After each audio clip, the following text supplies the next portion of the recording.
Hi guys. I look really bad in a good portion of this video. I apologize for that. I was suffering from a physical condition. I am so much better. This is what I look like now. This is about 2 weeks after the footage you are going to see was filmed. I am healing up very nicely. I look so much better. Hello all of my history loving friends. This is Madam Morbid. I have a history channel where I cover any number of historical topics, most of which have a darker aspect to them. If you like what you see, please like the video, please subscribe to my channel. That helps me more than anything. Today, I am revisiting one of the first and most popular videos I have made. When I did it, I had really crappy equipment, and so I just want to do it again so that it is just a better quality. I think the content was good, but it just, when you're starting out, you have crappy equipment. That's just how it works, usually. So let's just give it a try again. We're gonna revisit the Hickok and Tut shootout on the Springfield Town Square. Let's get started. In 1865, this bank was the Lyon Hotel. I'm going to assume it was named for General Nathaniel Lyon, who was killed at the Battle of Wilson's Creek 4 years before, very close to here. Now, Wild Bill lived in this hotel, and he was basically a professional gambler. And of course, he's going to care a lot about his reputation. There's a card game going on. It may have even been inside Hickok's own room. I know it was on an upper story of the hotel. This all began, it's July 20th, 1865. They're having this card game. Hickok wins, and he wins pretty big. Tut comes and says, well, you know what? You owe me $35 anyway, so you need to pay up. Hickok says, no, I only owe you $25. And he gives him the $25, but Tut insists, you owe me $10 more. Now Hickok says that he has it in a register somewhere that he only owes $25 and that he can prove it. Evidently he doesn't have it on him at the time. There's a watch that belonged to Hickok on the table. Tut takes it as collateral for that $10. Now, this watch evidently meant a lot to Hickok, and he said, don't you dare wear that anywhere around town or something will be done about it. Now this is another witness who played in the game, Mr. Orr, O-R-R, who heard this said.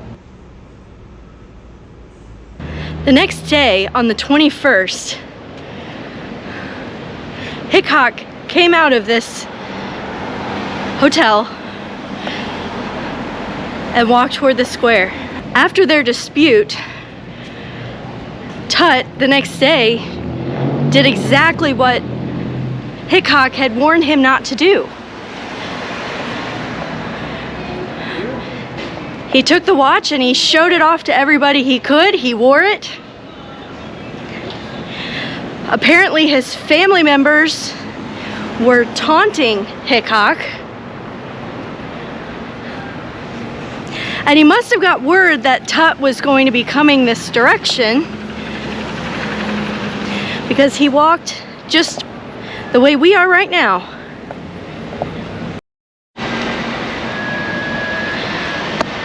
In 1865, there was a general store located on this corner. Hickok just kind of camped out on this corner here and waited for Tut.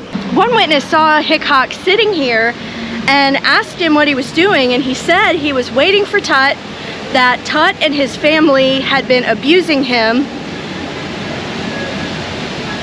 I don't think he indicated whether or not he was going to speak with him or what he wanted with Tut, but he was sitting here waiting for him. When Tut came around the courthouse, he must have moved this direction.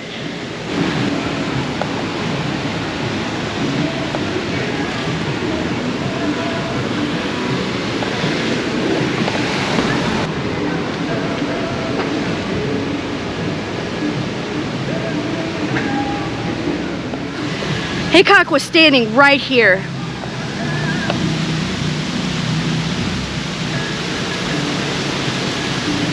You know, if we had somebody stand over there, I'm not even sure if we would see them or not. Hey guys, I'm here with Kyle. Kyle is going to be Wild Bit Hickok for us today, and he's going to stand on the spot so we can see exactly how far away Tut and Hickok were from each other. Tut came from that direction. Today it's the Hearst building. In 1865, that was the courthouse. He saw Tut come around the side of the building, and when he did, he hollered over to Tut, "Tut, don't you dare walk across there with my watch." Tut was standing right in front of the courthouse. The marker's right in the middle of the street. And when he heard Hickok speak to him, he went for his gun. And numerous witnesses saw him go for his gun, and they all differed on whether or not he fired. This was not like you see in the movies where they make an arrangement and they stand across from each other however many feet, like a duel. This was a quick draw. When Hickok saw Tut go for his gun, he just pulled his and shot him. According to the coroner report, the doctor that looked at him, Tut had been shot through the right side of his body. It entered between ribs 5 and 7, and it went all the way through his chest and exited through ribs 5 and 7 on the other side. He is said to have staggered a few feet toward the courthouse. I don't know if he was making a conscious effort to try to get to the building or if it was just reflex, but he didn't make it very far. He staggered a few steps and fell on his back, pretty much instantly dead. One witness walked up to Hickok and basically asked him, "What did you just do?" And Hickok's reply was, "Well, it's too late now, and I'm not sorry." Now, several witnesses said they saw Tut fire, while others said they didn't see him fire.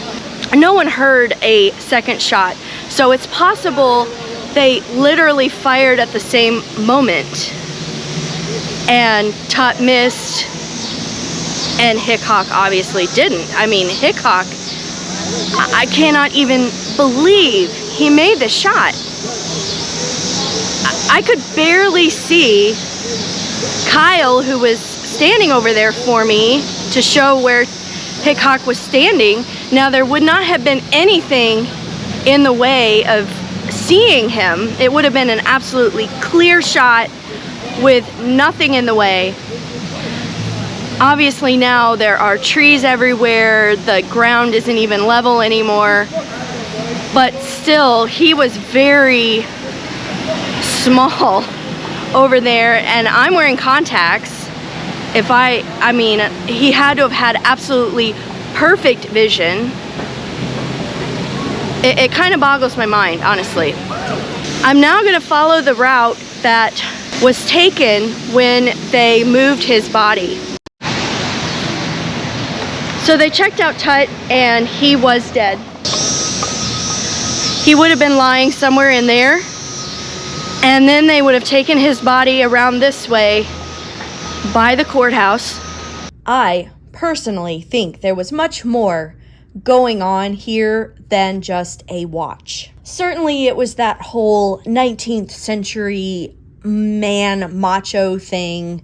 As a gambler, it was pretty important to Hickok that people at least believe he honors his word, that he doesn't skip out on debts. But there are also rumors that Tut's sister might have been involved, that maybe Hickok was messing around with Tut's sister. There's a picture that you always see on the internet that says it's Tut's sister, but according to the family, that is not a photograph of anyone in the Tut family. Tut's descendants have said he did have a sister that had 2 children out of wedlock. Maybe one of them was Hickok's. Maybe it wasn't. It's hard to know now. Maybe it was a personal dispute like that. There's a lot of evidence that they were very good friends at one point. Something very serious soured between them, and I honestly don't think it was $10. Can I tell you exactly what it was? No. I just get the feeling that if they were good friends, that it's going to take a whole lot more than $10 to come between them. $10 in 1865 is like $181 today. It's not that much money even then. I mean, yeah, you can buy some pretty good stuff with $200, but is it worth killing your friend over? Not usually. I wouldn't think so. So I think there was something personal before this that boiled over with this game. The straw that broke the camel's back, if you will. Tut's body was probably either placed in a wagon or draped over the back of a horse. In 1865, this building was a livery. You can tell by how big the door is that they would drive carriages in through this doorway. But upstairs was a doctor's office run by Edwin Ebert. They could have taken the horse all the way inside the building. Tut's body was taken up this dark staircase. It's very narrow. Maybe it was lit with lamps. It does look like there used to be a window right here, so maybe that means that there was some natural light coming in this stairwell. Here we are in Dr. Ebert's office. This was filmed about a year ago. I just happened to find somebody there during the day. I lucked out. There would have been some sort of table where they would have laid Tut's body. Dr. Ebert would have taken a look at him. Wouldn't have taken long to figure out that he was dead and to find how he died. I'm here at Maple Park Cemetery to come visit with Tut. As you can see, I look so much better. This is about 2 weeks after when I filmed on the square. But I'm here at Tut's grave. He was originally buried in Springfield Cemetery in a pauper's grave. And a few years later, his half-brother, Louis Tut, had him moved here. I don't know if he had a marker at that time. This one was put in the 1990s. This was placed here in 1991. It doesn't say by who, but it was in connection with Wild West Days in 1991. But it's got the gun, the poker playing cards, and the watch. And it tells the story of what happened. As you know, this shootout became absolutely legendary. It made Hickok a household name all over the country because Harper's came and did a story on it. And you know, most of the stories told about Wild Bill in his lifetime were just tall tales, and that's where his reputation came from. But he was a pretty dangerous guy. He killed about 8 people over his lifetime.